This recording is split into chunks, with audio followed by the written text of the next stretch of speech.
दोस्तों सोचिए, आप एयरपोर्ट पर कस्टम काउंटर पर खड़े हो और सामने से एक आदमी आता है जिसके पास 10 किलो सोना छुपा है, या फिर एक एयर होस्टेस जिसके बॉडी पर गोल्ड पेस्ट लगा है। एक साइड में ऑनेस्ट ऑफिसर्स जो अपनी जान पर खेलकर देश को बचा रहे हैं, दूसरी साइड में एक इंटरनेशनल स्मगलिंग का जाल जो करोड़ों रुपए का धंधा चला रहा है। मुंबई एयरपोर्ट, जहां हर दिन लाखों लोग आते जाते हैं, और इसी एयरपोर्ट के अंदर चल रहा है एक खतरनाक गेम। आज मैं आपको सुनाता हूं टास्करी की पूरी कहानी, जहां देशभक्ति है, धोखा है और सबसे बड़ी बात, ये सच्ची घटनाओं पर आधारित है।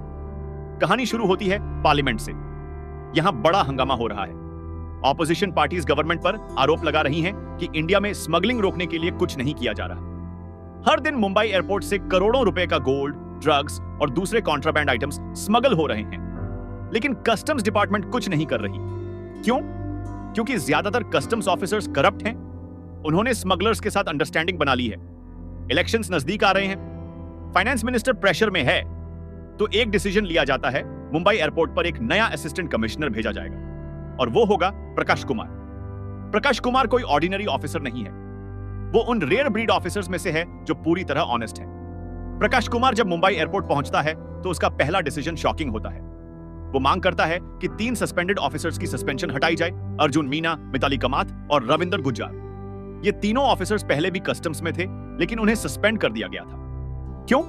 क्योंकि वो बहुत ऑनेस्ट थे। उन्होंने अपने सीनियर ऑफिसर्स की करप्शन को एक्सपोज करने की कोशिश की थी। प्रकाश कुमार जानता है कि अगर स्मगलिंग को रोकना है तो उसे ऐसे लोगों की जरूरत है जो डर से नहीं, ड्यूटी से काम करते हैं। तीनों ऑफिसर्स खुशी खुशी वापस ज्वाइन करते हैं।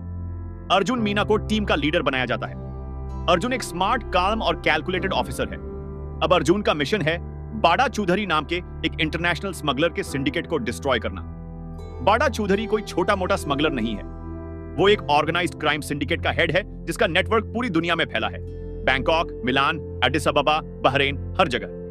बाड़ा चौधरी का पर्सनालिटी बड़ा इंटरेस्टिंग है। वो टिपिकल लाउड विलन नहीं है, वो एक बिजनेसमैन की तरह काम करता है, कूल, कैलकुलेटेड, प्रोफेशनल। उसके लिए स्मगलिंग एक बिजनेस है। उसकी टीम में हैं अना सेथ, सुरेश काका, राहुल और कई और लोग जो अलग अलग कंट्रीज में बैठे हैं। बाड़ा चौधरी का मेन बिजनेस है गोल्ड स्मगलिंग। हर महीने करोड़ों रुपए का गोल्ड इंडिया में स्मगल किया जाता है। कैसे? Flight attendants, passengers, airport staff सब उसके नेटवर्क का हिस्सा हैं। कुछ लोग अपनी बॉडी पर गोल्ड पेस्ट लगाकर लाते हैं, कुछ सूटकेसेस में छुपाकर, कुछ अपने स्टमक में गोल्ड कैप्सूल्स निकलकर। अर्जुन और उसकी टीम इन्वेस्टिगेशन शुरू करती है, लेकिन बाड़ा चौधरी को पकड़ना आसान नहीं है, वो बहुत स्मार्ट है। तभी अर्जुन को एक बड़ा ब्रेक मिलता है। एक फ्लाइट अटेंडेंट प्रिया गोल्ड स्मगल करते हुए पकड़ी जाती है। अर्जुन उससे पूछताछ करता है और उसे एक ऑफर देता है, अगर तुम हमारी मदद करो हम तुम्हें छोड़ देंगे। प्रिया मान जाती है। वो अर्जुन की अंडरकवर इंफॉर्मेंट बन जाती है। अब प्रिया अना सेथ के क्रू में घुस जाती है और वहां से इंफॉर्मेशन लाने लगती है। प्रिया के थ्रू अर्जुन को पता चलता है कि शिपमेंट्स कब आने वाली हैं, कौन से रूट्स यूज हो रहे हैं, कौन कौन से लोग इन्वॉल्व्ड हैं। धीरे धीरे अर्जुन की टीम एक बड़ा स्टिंग ऑपरेशन प्लान करती है। मुंबई में वर्ल्ड कस्टम्स कॉन्फ्रेंस होने वाला है। दुनिया भर के कस्टम्स ऑफिसर्स यहां आएंगे। अर्जुन को इंफॉर्मेशन मिलती है कि इसी कॉन्फ्रेंस के दौरान एक बहुत बड़ी गोल्ड शिपमेंट मुंबई आने वाली है। अर्जुन एक स्मार्ट प्लान बनाता है, एक लार्ज स्केल स्टिंग ऑपरेशन। उसकी पूरी टीम अलग अलग पॉइंट्स पर तैनात है। जैसे ही स्मगलर्स गोल्ड लेकर आते हैं, अर्जुन की टीम स्ट्राइक करती है। एक के बाद एक कई स्मगलर्स पकड़े जाते हैं, लेकिन बाड़ा चौधरी को शक हो जाता है। उसे लगता है कि कुछ गड़बड़ है। जैसे जैसे इन्वेस्टिगेशन आगे बढ़ती है, अर्जुन को कुछ अजीब चीजें नोटिस होने लगती हैं। कुछ मिस्टीरियस डेथ्स हो रही हैं। एक स्मगलर जो कस्टडी में था वो मर जाता है। एक और इन्फॉर्मेंट की भी मौत हो जाती है। अर्जुन को शक होता है टीम के अंदर ही कोई ट्रेटर है, कोई ऐसा जो बाड़ा चौधरी को सारी इंफॉर्मेशन दे रहा है। तभी एक और शॉकिंग इंसिडेंट होता है। रमेश भाई, जो एक पकड़ा गया स्मगलर था, वो भी मिस्टीरियसली मारा जाता है। पता चलता है कि रमेश भाई एयरपोर्ट के अंदर ही एक सीक्रेट बेसमेंट में छुपा हुआ था, एक प्रेयर रूम के नीचे। ऑफिसर कुलवीर वहां जाता है रमेश को चेक करने, लेकिन स्ट्रगल में गलती से कुलवीर की गन से फायर हो जाती है और रमेश मर जाता है। लेकिन क्या यह सच में एक्सीडेंट था या यह प्लान्ड मर्डर था?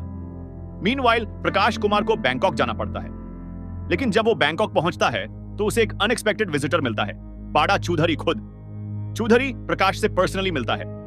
वो बड़े काम तरीके से कहता है, मैं जानता हूं आप ऑनेस्ट ऑफिसर हो, लेकिन यह बिजनेस बहुत बड़ा है, आप इसको रोक नहीं सकते। फिर चौधरी एक ऑफर देता है, बहुत सारा पैसा। प्रकाश रिफ्यूज कर देता है। मैं अपने ड्यूटी को कभी बिट्रे नहीं करूंगा। चौधरी मुस्कुराता है, ठीक है, लेकिन कॉन्सिक्वेंसेस भी भुगतने के लिए तैयार रहिए। अब बाड़ा चौधरी अग्रेसिव हो जाता है। अर्जुन और उसकी टीम के परिवारों को डायरेक्टली थ्रेट्स मिलने लगती हैं। फोन कॉल्स आते हैं, अपनी बीवी बच्चों को बचाना है तो ये केस छोड़ दो। सबसे बड़ा ब्लो तब लगता है जब रविंदर गुज्जार को मार दिया जाता है। गुज्जार एक ब्रेव ऑफिसर था। जब स्मगलर्स उसके सामने से पास हो रहे थे और उसे मॉक कर रहे थे तो उसने पब्लिकली उन स्मगलर्स को असॉल्ट कर दिया। बाड़ा चौधरी को यह बर्दाश्त नहीं हुआ। उसने गुज्जार को एक एग्जाम्पल बनाने का डिसाइड किया। रमेश भाई की गैंग ने गुज्जार को उसके अपने अपार्टमेंट में जाकर मार दिया। अर्जुन और पूरी टीम शॉक्ड है। अब यह पर्सनल हो गया है। अब अर्जुन फुल फोर्स के साथ एक्शन लेता है। गुज्जार की डेथ के बाद टीम और भी डिटरमिन्ड हो जाती है। एक फाइनल ऑपरेशन प्लान किया जाता है। इस बार टारगेट है बाड़ा चौधरी के पूरे नेटवर्क को एक साथ हिट करना। मल्टीपल रेड्स होती हैं, एयरपोर्ट पर, सिटी में सेफ हाउसेस पर, एनासेथ के लोकेशंस पर। कई स्मगलर्स पकड़े जाते हैं। बहुत सारा कॉन्ट्राबैंड सीज्ड होता है। बाड़ा चौधरी का नेटवर्क हिलने लगता है। लेकिन सबसे बड़ा ट्विस्ट अभी बाकी है। जब सब कुछ सेटल हो जाता है तो पता चलता है कि प्रकाश कुमार एक्चुअली करप्ट था। हाँ, वही प्रकाश जो शुरू में इतना ऑनेस्ट दिख रहा था। वो एक्चुअली बाड़ा चौधरी से माइल गया था।